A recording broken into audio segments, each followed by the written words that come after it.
Hello everyone, welcome to the Scumdog's Kennel. I'm your host, Chris Williams, and in today's Cryptid Corner mini episode, today we're going to be looking at stories involving both Bigfoot and pale crawlers, folks.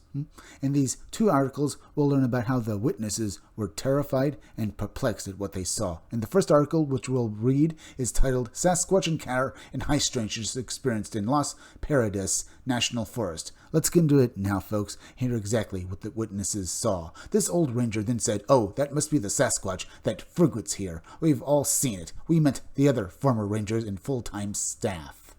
Just for some background, around August 2013, I was working for a gun hunting rights organization here in California. I was working a hunting camp one weekend with my employer at a Boy Scout camp in Ventura County, California. We were in the Los Paradas National Forest, about 75 miles outside of Los Angeles, near the community of Frazier Park. One day I was talking with the ranger for the camp who lives up there full-time and oversees the camp in between visits from various groups. I casually asked if he had ever experienced anything weird while living in this area, and he said yes. He stated that around one night, around 11 p.m., he was out on the cabin porch talking to the previous ranger who worked the camp when he noticed a figure that looked like a person walking in the trees in the distance. The former ranger asked what he was staring at, and he told him he saw someone walking in the woods. This old ranger then said, "Oh, that must be the Sasquatch that frequents here. We've all seen it." We meant the other former rangers and full-time staff.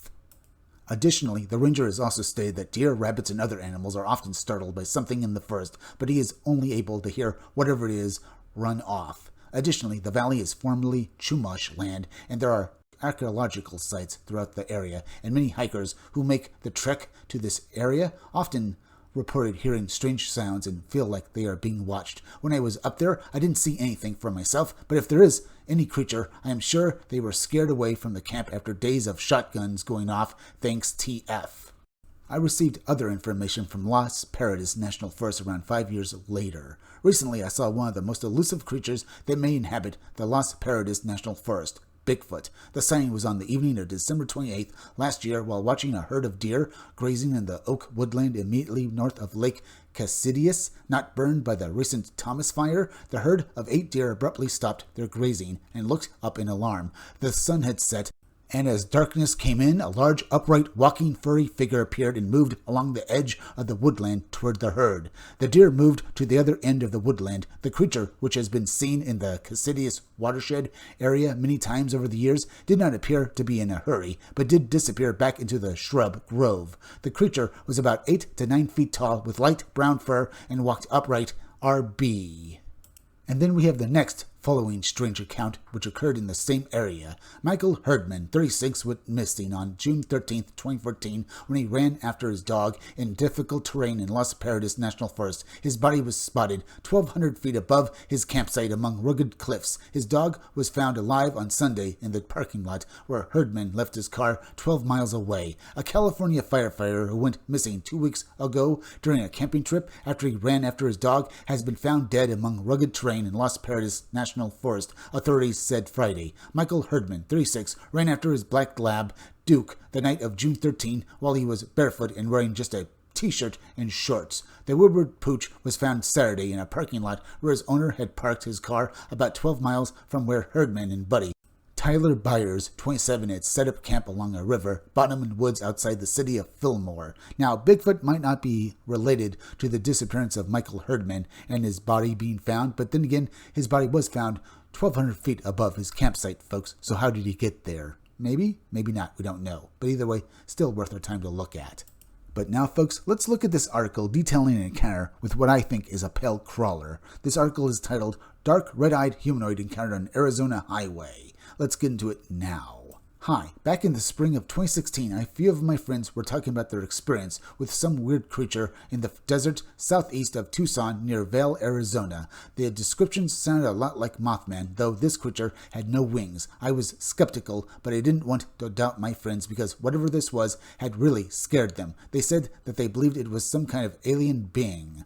Later on that year, in the winter, these scenes were far from my mind. I was visiting a friend who lived in Vale. I stayed over late that evening at about 2 a.m. I left their house to drive about 25 minutes down I-10 towards home, driving about 50 miles per hour. When approaching a rise in the road, I saw a silhouette. Before I ever processed that I was observing something, I soon realized that I had slowed and eventually stopped on the shoulder to get a better view.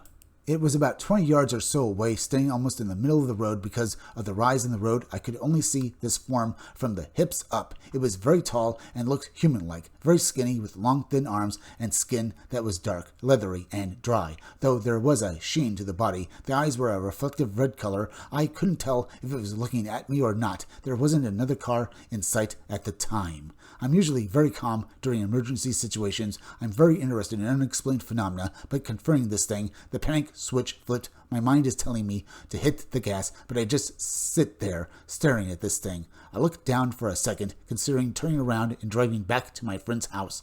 I put the car in first gear, looked back up, and the Bing was gone. I immediately drove towards my house.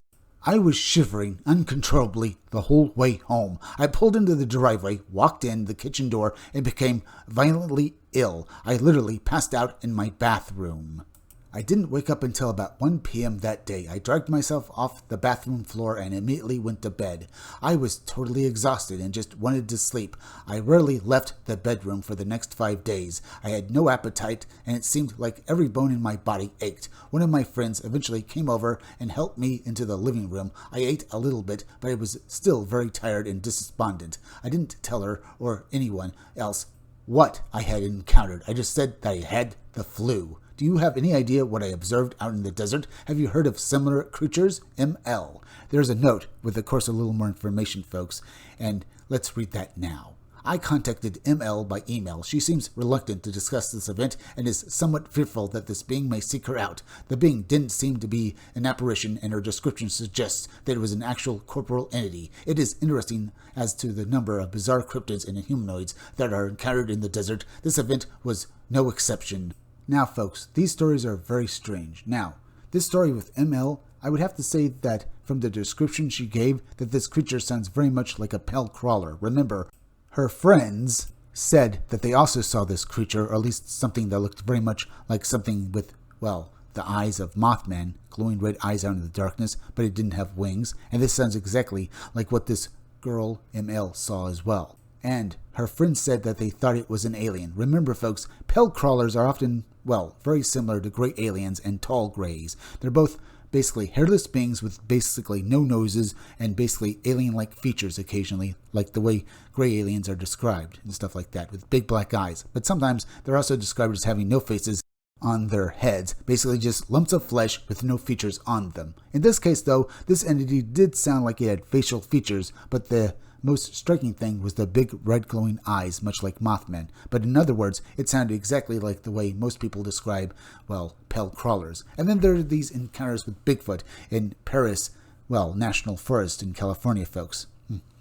All these encounters with these supernatural entities are very strange, but the fact that Bigfoot seems to basically made his home in this area, it makes sense. This is the kind of area that people would basically expect to encounter Bigfoot. A big wooded area, a national forest, where this creature makes its home. But I have to ask, folks, it sounded like in this particular case that the deer who saw this Bigfoot in one of the stories we read through weren't very startled by its presence. They didn't run off, but they were wary of it. It makes you think that maybe Bigfoot is preying on these deer and that they are a prey animal to him. Perhaps this is evidence of Bigfoot's diet, because it's been noted in other Bigfoot sightings that Bigfoot has been seen eating deer. So very interesting. All these accounts were certainly intriguing, folks. It gives you an idea that these creatures exist out there, but, well, why haven't we ever been able to catch any of them? Is there a mystical element to this as well? We don't know, but we're at the end, folks. So please go subscribe to my YouTube channel. Read comics, they're bad for you. You can use the YouTube link down below in the descriptions or the chat to go subscribe to me. There are links to Twitter, Rumble, Odyssey, Twitch, or BitChute, Dark Sayings, Robot Co-op, and stitched together pics. And remember, I upload exclusive videos to Rumble, Odyssey, Twitch, or BitChute that I do not upload to YouTube. If you want to see them, use those links down below in the descriptions or the chat to go subscribe to my channels on those websites. Hit that like button for me. Make sure you're still subscribed.